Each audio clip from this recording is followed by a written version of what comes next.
La riqueza y la realización personal están al alcance de todas aquellas personas que lo desean, basta simplemente con desvelar un secreto, el secreto del éxito. Y para ello sencillamente hay que querer, estar dispuesto a desvelarlo. Napoleón Hill aprendió del famoso industrial, filántropo y escritor Dale Carnegie este secreto del éxito. Él lo que hizo, y resulta una tarea importante, es, primero, sistematizarlo, después, hacerlo accesible a cualquier persona de cualquier clase social. Contenido, la fe, visualización y creencia en la consecución del deseo, como acrecentar la fe. Nadie está condenado a la mala suerte. La fe es un estado mental que se puede inducir mediante la autosugestión, la magia de la autosugestión, fórmula de la confianza en uno mismo, el desastre del pensamiento negativo, que genio yace dormido en su cerebro. Como una idea construyó una fortuna, y la riqueza empieza con una idea. Visualización y creencia en la consecución del deseo. El segundo paso hacia la riqueza, la fe es el elemento químico primordial de la mente. Cuando la fe se mezcla con el pensamiento, el subconsciente capta la vibración, la traduce en su equivalente espiritual y la transmite a la inteligencia universal, como en el caso de la plegaria. Las emociones de la fe, el amor y el sexo son las más poderosas entre las principales emociones positivas. Cuando se mezclan las tres, tienen el efecto de colorear el pensamiento de tal manera que éste alcanza al momento el subconsciente y allí se transforma en su equivalente espiritual, la forma singular, que induce una respuesta de la inteligencia infinita.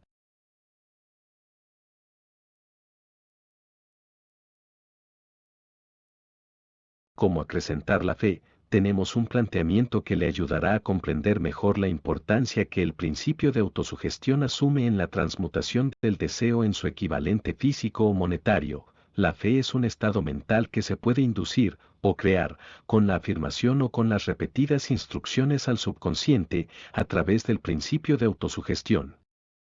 Como ejemplo, considere el propósito por el que presumiblemente usted está leyendo este libro. El objetivo es, por supuesto, adquirir la capacidad de transmutar el pensamiento intangible del impulso del deseo en su contrapartida física, el dinero. Al llevar a cabo las instrucciones descritas en los capítulos sobre la autosugestión y el subconsciente, resumidas en el capítulo de la autosugestión, usted puede convencer al subconsciente de que cree que recibirá lo que está pidiendo, y ello actuará en esa creencia, que su subconsciente le devolverá en forma de fe, acompañada de planes precisos para procurar eso que usted desea. La fe es un estado mental que usted puede incrementar a voluntad una vez que haya dominado los 13 principios, porque se trata de un estado mental que crece voluntariamente a través de la aplicación de esos principios. La repetición de la afirmación de órdenes a su subconsciente es el único método conocido del crecimiento voluntario de la emoción de la fe. Quizás el concepto le quede más claro con la siguiente explicación de la forma en que los hombres, a veces, se convierten en criminales. Para decirlo con las palabras de un famoso criminólogo, cuando los hombres entran por primera vez en contacto con el crimen, éste les repugna. Si siguen en contacto con él durante algún tiempo, se acostumbran y lo toleran. Y si permanecen en contacto con el crimen durante el tiempo suficiente, acaban por aceptarlo y se dejan influir por él. Es el equivalente de decir que cualquier impulso de pensamiento que sea repetidamente encauzado hacia el subconsciente resulta aceptado e influye en el subconsciente, que procede a traducir ese impulso en su equivalente físico por el procedimiento más práctico que haya disponible. En relación con esto, vuelva a considerar la proposición de que todos los pensamientos que han sido emocionalizados, cargados emocionalmente y mezclados con la fe empiezan inmediatamente a traducirse en su equivalente física o en su contrapartida. Las emociones, o la porción sentimental, de los pensamientos, son los factores que dan vitalidad y acción a estos. Mezcladas con cualquier impulso de pensamiento, las emociones de la fe, el amor y el sexo le añaden más energía de la que tendría por sí sola. No solo los impulsos de pensamiento que se hayan mezclado con la fe, sino los que se mezclan con cualquiera de las emociones positivas o de las negativas, pueden alcanzar el subconsciente e influir en él. Nadie está condenado a la mala suerte. A partir de esta afirmación, usted comprenderá que el subconsciente traducirá en su equivalente físico un impulso de pensamiento de naturaleza negativa o destructiva con tanta facilidad como actuaría con pensamientos de naturaleza positiva o constructiva.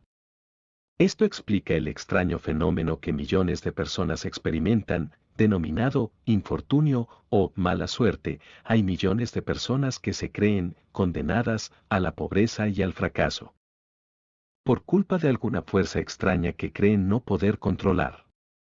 Ellos son los creadores de su propio infortunio a causa de esta creencia negativa, que su subconsciente adopta y traduce en su equivalente físico. Este es un momento apropiado para sugerirle de nuevo que usted puede beneficiarse, transmitiendo a su subconsciente cualquier deseo que quiera traducir en su equivalente físico o monetario, en un estado de esperanza o convicción de que la transmutación tendrá lugar.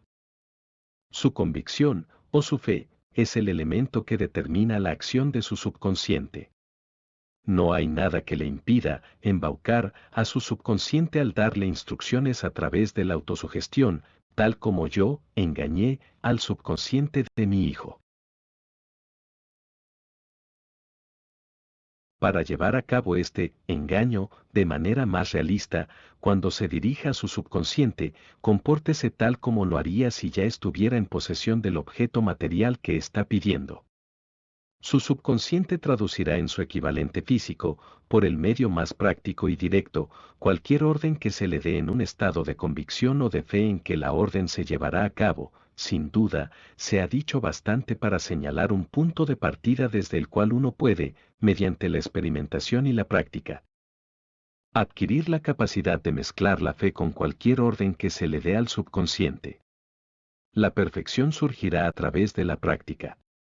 No puede aparecer por el mero hecho de leer las instrucciones. Es esencial para usted que estimule sus emociones positivas como fuerzas dominantes de su mente y quite importancia y elimine las emociones negativas. Una mente dominada por emociones positivas se convierte en una morada favorable para el estado mental conocido como fe. Una mente así dominada puede voluntariamente darle al subconsciente instrucciones que éste aceptará y ejecutará de inmediato. La fe es un estado mental que se puede inducir mediante la autosugestión. Durante todas las épocas, las religiones han exhortado a la humanidad en conflicto a tener fe en este o aquel dogma o credo, pero no han logrado explicar a las multitudes cómo tener fe.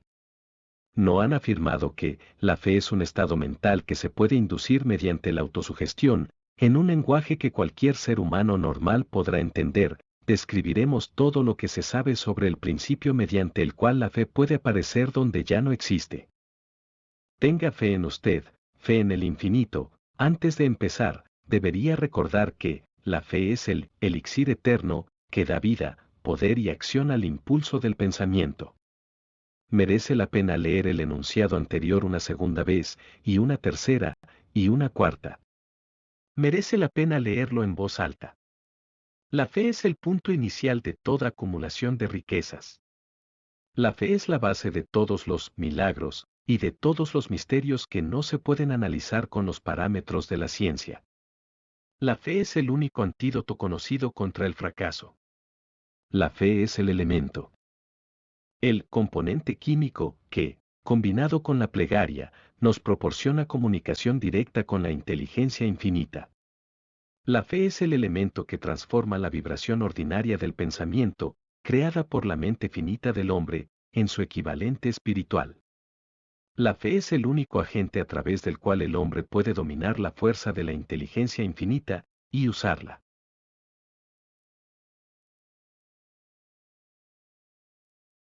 La magia de la autosugestión. La prueba es simple y fácil de demostrar. Va ligada al principio de autosugestión. Por lo tanto, centremos la atención en el tema de la autosugestión, para descubrir qué es y lo que se puede alcanzar con ella. Se sabe que uno llega, finalmente, a creer cualquier cosa que se repita a sí mismo, sea la afirmación verdadera o falsa. Si un hombre repite una mentira una y otra vez, con el tiempo aceptará esa mentira como algo cierto.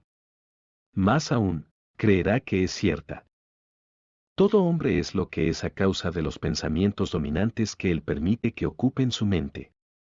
Los pensamientos que un hombre adopta deliberadamente y que anima con entusiasmo, y con los que combina una emoción o más, constituyen las fuerzas motivadoras que dirigen y controlan cada uno de sus movimientos, actos y hazañas. Aquí tenemos el enunciado de una verdad muy importante: los pensamientos combinados con cualquiera de las emociones constituyen una fuerza magnética que atrae otros pensamientos similares o relacionados. Un pensamiento así, magnetizado, con la emoción se puede comparar con una semilla que, cuando es plantada en terreno fértil, germina, crece y se multiplica una y otra vez, hasta que aquello que en un principio fue una semillita, se convierte en innumerables millones de semillas de la misma clase. La mente humana está constantemente atrayendo vibraciones que armonicen con aquella que la domina.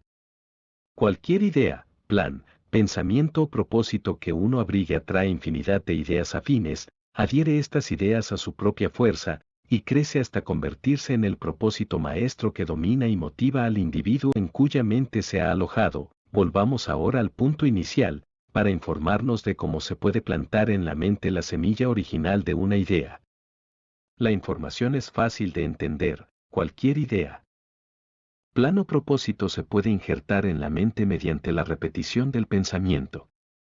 Por eso le damos instrucciones para que ponga por escrito un planteamiento de su propósito principal, u objetivo primordial y preciso, lo memorice y lo repita en voz alta todos los días, hasta que las vibraciones auditivas hayan alcanzado su subconsciente. Decídase a dejar de lado las influencias de todo ambiente desfavorable para construir su propia vida a medida. Al hacer un inventario de sus recursos y capacidades mentales, quizá usted descubra que su mayor debilidad sea su falta de confianza en sí mismo.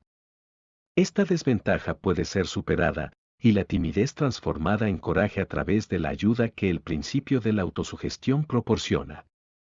La aplicación de este principio puede ejecutarse mediante la sencilla enunciación de los impulsos de pensamiento puestos por escrito, memorizados y repetidos hasta que lleguen a formar parte del instrumental del que la facultad inconsciente de su mente disponga. Fórmula de la confianza en uno mismo. Primero, sé que tengo la capacidad de alcanzar el objeto del propósito definido de mi vida, por lo tanto, exijo de mí mismo acción perseverante y continua hasta conseguirlo, y aquí y ahora prometo ejecutar tal acción. Segundo, me doy cuenta de que los pensamientos dominantes de mi mente se reproducirán con el paso del tiempo en actos externos y físicos para transformarse en una realidad física. Por lo tanto, concentraré mis pensamientos durante 30 minutos cada día en la tarea de pensar en la persona en que me propongo convertirme, creando de este modo una imagen mental clara. Tercero, sé que, mediante el principio de la autosugestión, cualquier deseo que abrigue con perseverancia buscará expresarse a través de ciertos medios prácticos para obtener el objeto que haya tras él. Por lo tanto, dedicaré 10 minutos cada día a pedirme el incremento de la confianza en mí mismo. Cuarto, he escrito con claridad una descripción del objetivo primordial de mi vida. Y nunca dejaré de esforzarme hasta que haya conseguido la suficiente confianza en mí mismo para alcanzarlo. Quinto, comprendo con claridad que no hay riqueza ni posición que pueda durar mucho tiempo, a menos que se haya formado sobre la lealtad y la justicia. Por lo tanto, no me comprometeré en ninguna transacción que no beneficie a todos a los que afecte. Tendré éxito atrayendo hacia mí las fuerzas que deseo emplear, y la cooperación de otras personas. Induciré a otros a servirme, por obra de mi disposición de servir a otros. Eliminaré el desprecio, la envidia, los celos, el egoísmo y el cinismo, y cultivaré el amor por toda la humanidad. Porque sé que una actitud negativa hacia los demás nunca me dará el éxito. Haré que los demás crean en mí, porque yo creeré en ellos y en mí mismo. Firmaré esta fórmula con mi nombre, la memorizaré y la repetiré en voz alta una vez cada día, con la fe absoluta de que influirá gradualmente en mis pensamientos y mis actos para que yo me convierta en una persona que confía en sí misma y que goza del privilegio del éxito. Tras esta fórmula hay una ley de la naturaleza que ningún hombre ha sido todavía capaz de explicar. El nombre por el que dicha ley se conoce tiene poca importancia. Lo que importa de ella es que funciona para la gloria y el progreso de la especie humana, si es usada de forma constructiva. Por otra parte, si se la usa destructivamente, destruirá con la misma facilidad. En esta afirmación podemos encontrar una verdad muy importante: quienes se hunden en la frustración y acaban su vida en la pobreza, la miseria y la angustia lo hacen a causa de la aplicación negativa del principio de la autosugestión. La causa se puede encontrar en el hecho de que todos los impulsos de pensamiento tienen tendencia a vestirse de su equivalente físico. El desastre del pensamiento negativo: el subconsciente no distingue entre impulsos de pensamiento positivos o negativos. Trabaja con el material que le suministramos, a través de nuestros impulsos de pensamiento. El subconsciente traducirá en algo real un pensamiento regido por el miedo con tanta facilidad como transformaría en realidad un pensamiento regido por el coraje o por la fe. Tal como la electricidad hace girar las ruedas de la industria y rinde servicios útiles si se la emplea correctamente, o acaba con la vida si se hace mal uso de ella, así, la ley de la autosugestión nos conducirá a la paz y la prosperidad o nos arrastrará hacia el valle de la miseria, el fracaso y la muerte, de acuerdo con el grado de comprensión y aplicación que tengamos de ella. Si uno se llena la cabeza de miedos, dudas y desconfianza en su capacidad para conectar y usar la fuerza de la inteligencia infinita, la ley de la autosugestión adoptará ese espíritu de desconfianza y lo usará como patrón mediante el cual el subconsciente lo traducirá en su equivalente físico.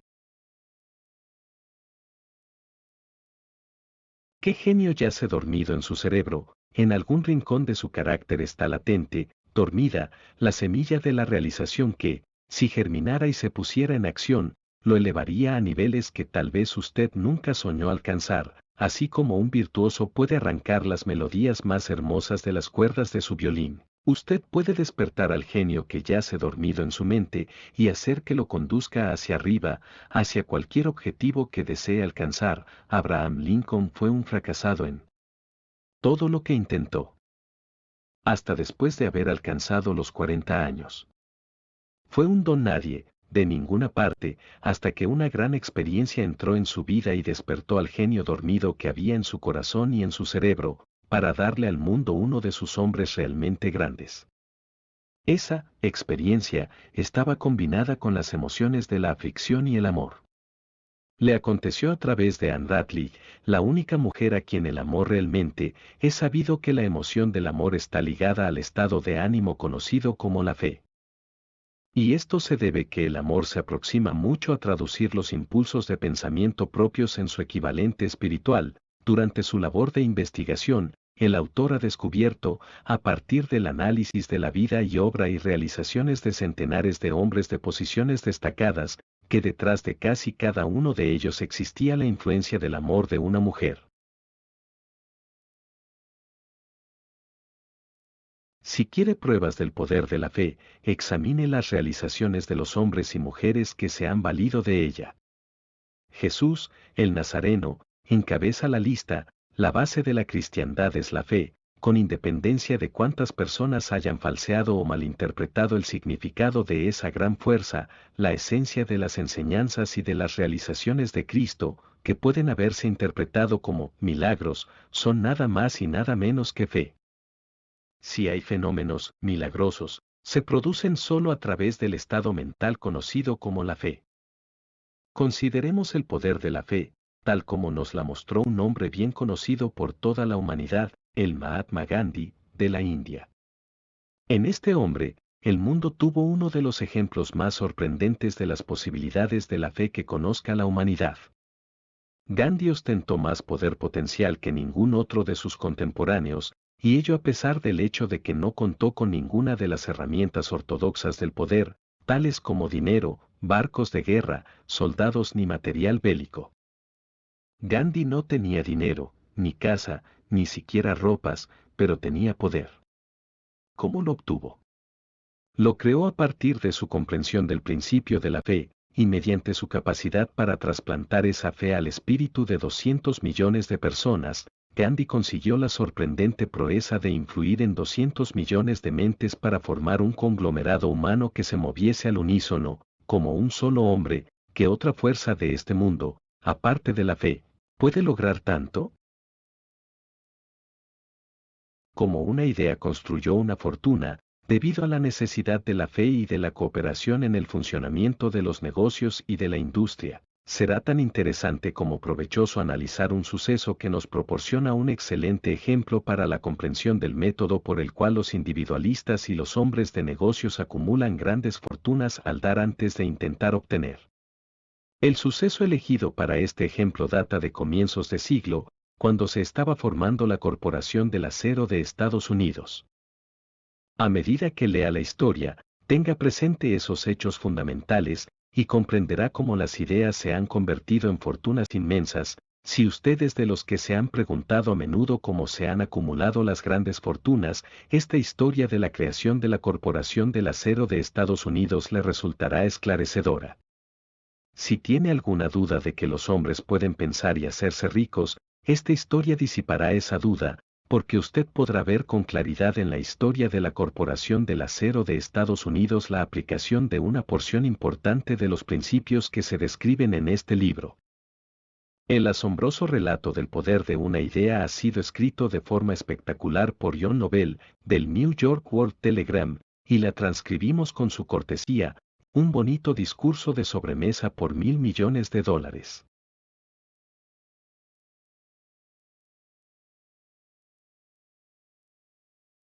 Aquella noche del 12 de diciembre de 1900, en la que unos 80 miembros de la sociedad financiera se reunieron en el salón de banquetes del University Club, en la Quinta Avenida, para hacer los honores a un hombre joven del oeste de Estados Unidos. Ni media docena de los invitados supuso que estaban a punto de presenciar el episodio más importante de la historia de la industria estadounidense. J. Edward Simmons y Charles Stewart Smith, llenos de gratitud por la pródiga hospitalidad con que Charles M.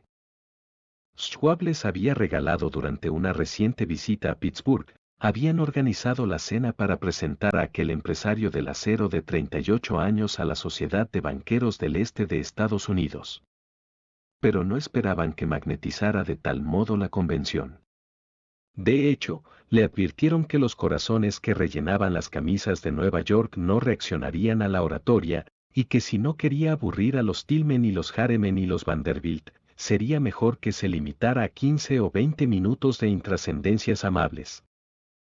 Pero nada más, incluso John Pierpont Morgan, sentado a la derecha de Schwab, como indicaba su dignidad imperial, se contentó con agradecer muy brevemente su presencia en la mesa del banquete.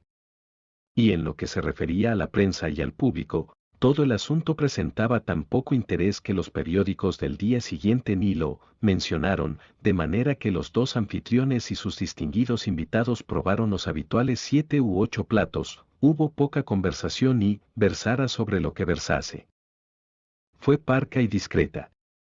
Aunque algunos de los banqueros y agentes de bolsa habían visto antes a Schwab, cuya carrera había florecido en los bancos de Menengahile, ninguno lo conocía bien. Pero, antes de que la velada acabara, ellos y Money Master Morgan quedarían admirados, y un bebé de $1.000 millones, la Corporación del Acero de Estados Unidos, nacería allí. Quizás sea una lástima para la historia que no se haya hecho ninguna grabación del discurso de Charlie Schwab en aquella cena, sin embargo, tal vez se tratara de un discurso casero, con incorrecciones gramaticales, pues los perfeccionismos del lenguaje nunca le interesaron a Schwab, lleno de refranes y compaginado con ingenio, pero, aparte de eso, obtuvo una fuerza y un efecto impresionante sobre los $5.000 millones de capital estimado que los comensales representaban. Cuando terminó, y la reunión vibraba todavía con sus palabras. Aunque Schwab había hablado durante 90 minutos, Morgan condujo al orador a una ventana apartada donde, balanceando las piernas en un alto e incómodo asiento, hablaron durante una hora más. La magia de la personalidad de Schwab se había puesto en acción con toda su potencia, pero lo más importante y perdurable fue el programa detallado y explícito que presentó para el engrandecimiento del acero. Muchos otros hombres habían tratado de interesar a Morgan en montar juntos un trust del acero a partir de combinaciones con empresas de pastelería. Cables y flejes, azúcar, goma, whisky, aceite o goma de mascar. John W. Gates, el apostador, lo había urgido a hacerlo, pero Morgan no había confiado en él. Los hermanos Moore, Bill y Jim, mayoristas de Chicago que habían fusionado una fosforera y una corporación de galletitas, habían tratado de convencerlo, fracasando en su intento. Elbert H. Gary, el sacrosanto abogado del Estado, quiso atraerlo a su terreno, mas no llegó a ser lo bastante grande como para impresionarlo. Hasta que la elocuencia de Schwab elevó a J. P. Morgan a las alturas desde donde pudo visualizar los sólidos resultados del proyecto financiero más atrevido que se hubiera concebido nunca. La idea era considerada un delirante sueño de especuladores ingenuos. El magnetismo financiero que, hace una generación, empezó a atraer miles de compañías pequeñas y a veces ineficazmente dirigidas a combinaciones más grandes y competitivas, se ha vuelto operativo en el mundo del acero gracias a los artilugios de aquel jovial pirata de los negocios, John W. Gates. Este había formado ya la American Steel and Wire Company con una cadena de pequeñas empresas, y junto con Morgan había creado la Federal Steel Company, pero al lado del gigantesco trust vertical de Andrew Carnegie. Dirigido por sus 53 accionistas, esas otras combinaciones resultaban insignificantes. Podían combinarse como mejor les pareciese, pero ni todas juntas harían mella en la organización de Carnegie, y Morgan lo sabía, el viejo escocés excéntrico también lo sabía.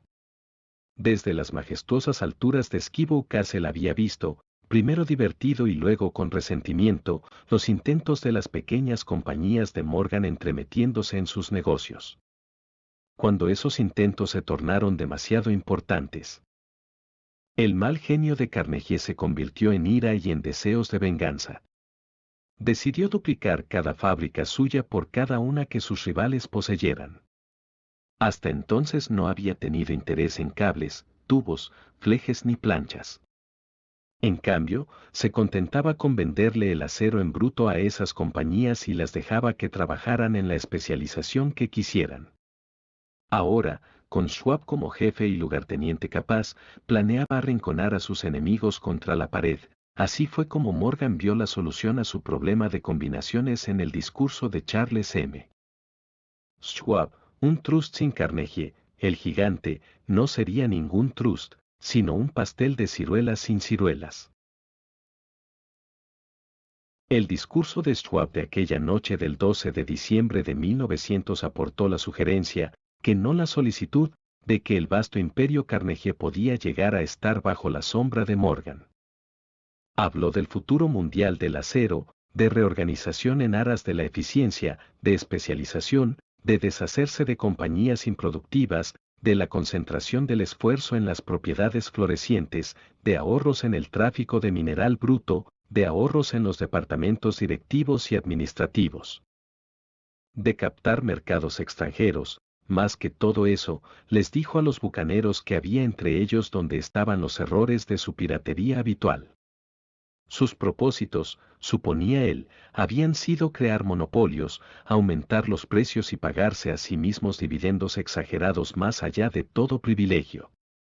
Con su estilo campechano, Schwab condenó ese sistema. La estrechez de miras de semejante política, dijo a su auditorio, residía en el hecho de que restringía el mercado en un momento en que todo pugnaba por la expansión. Abaratando el coste del acero, explicó, se crearía un mercado expansivo, se idearían más usos para el acero y se captaría una parte considerable del mundo de la industria.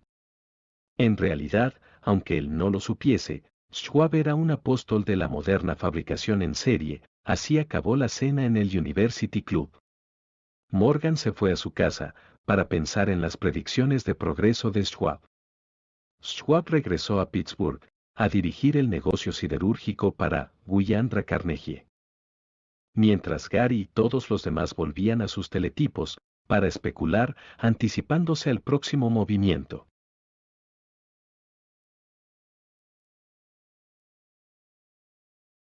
No tardó mucho en suceder. A Morgan le llevó más o menos una semana digerir el festín de razonamientos que Schwab le había puesto delante. Cuando se aseguró de que no iba a sufrir ninguna indigestión financiera, llamó a Schwab y se encontró con un hombre bastante reticente. Al señor Carnegie, le dijo Schwab, quizá no le alegrara mucho descubrir que el presidente de su conglomerado de empresas había estado coqueteando con el emperador de Wall Street, el barrio que Carnegie había resuelto no pisar jamás. Entonces John W. Gates, que hacía de intermediario entre Morgan y Schwab, sugirió que si Schwab estuviera casualmente de paso por el Bellevue Hotel de Filadelfia, J. P. Morgan podía coincidir con él en el mismo sitio. Sin embargo, cuando Schwab llegó, Morgan se hallaba enfermo en su casa de Nueva York y, presionado por el hombre mayor, Schwab viajó a Nueva York y se presentó ante la puerta de la Biblioteca del Financiero. En la actualidad, ciertos historiadores de la economía han expresado la sospecha de que esta historia, desde el principio al fin, fue planificada por Andrew Carnegie, que la cena en honor de Schwab, el célebre discurso, la reunión del domingo por la noche entre Schwab y el rey del dinero fueron sucesos que el sagaz escocés había preparado de antemano.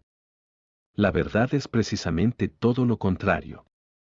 Cuando Schwab fue llamado a cerrar el trato, ni siquiera sabía si el jefecito, como llamaban a Andrew, prestaría atención a una oferta de vender, en particular a un grupo de hombres a quienes Andrew consideraba dotados de algo menos que la beatitud.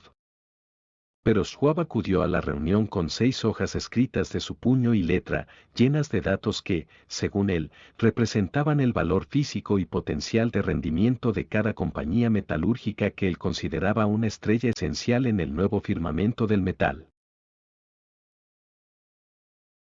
4 hombres sopesaron esos esquemas durante toda la noche. El jefe, por supuesto, era Morgan, firme en su credo del derecho divino del dinero. Con él estaba su socio aristocrático, Robert Bacon, un erudito y un caballero. El tercero era John W. Gates, a quien Morgan tachaba de apostador y utilizaba como herramienta. El cuarto era Schwab, que sabía más sobre el proceso de elaborar y vender acero que cualquier grupo de hombres de su época. A lo largo de aquella conferencia, los esquemas del hombre de Pittsburgh no se cuestionaron nunca. Si él decía que una compañía valía tanto, así era, y punto.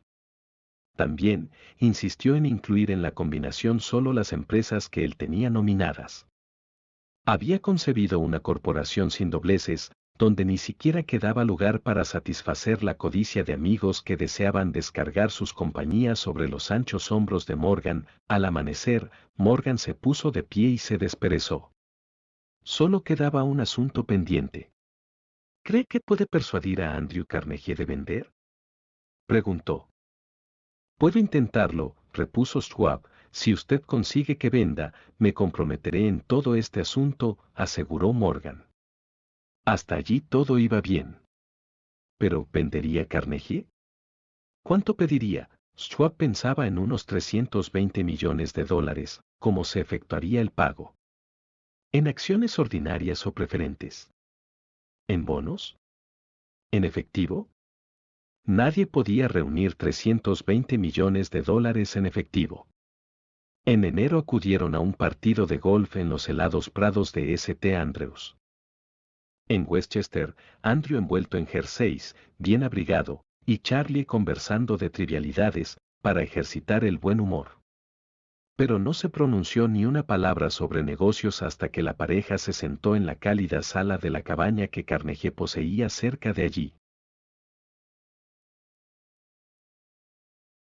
Entonces, con el mismo poder de convicción con que había hipnotizado a 80 millonarios en el University Club, Schwab dejó caer rutilantes promesas de retiro y comodidad, de los innumerables millones que satisfarían los caprichos sociales del viejo escocés.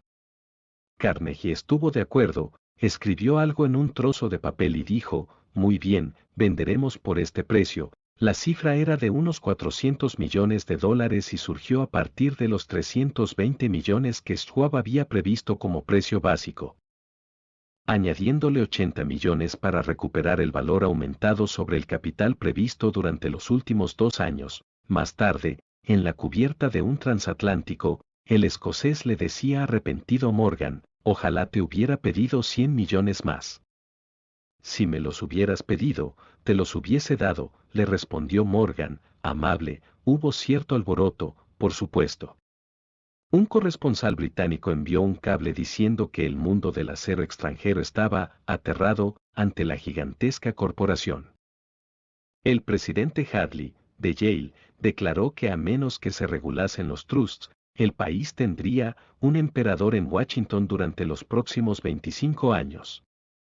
Pero ese hábil agente de bolsa que Quinera se aplicó a su trabajo de impulsar tan vigorosamente las nuevas acciones hacia el público, que todo el exceso de liquidez, estimado por algunos en cerca de 600 millones de dólares, fue absorbido en un abrir y cerrar de ojos. De manera que Carnegie obtuvo sus millones, el sindicato de Morgan consiguió 62 millones por todos sus problemas.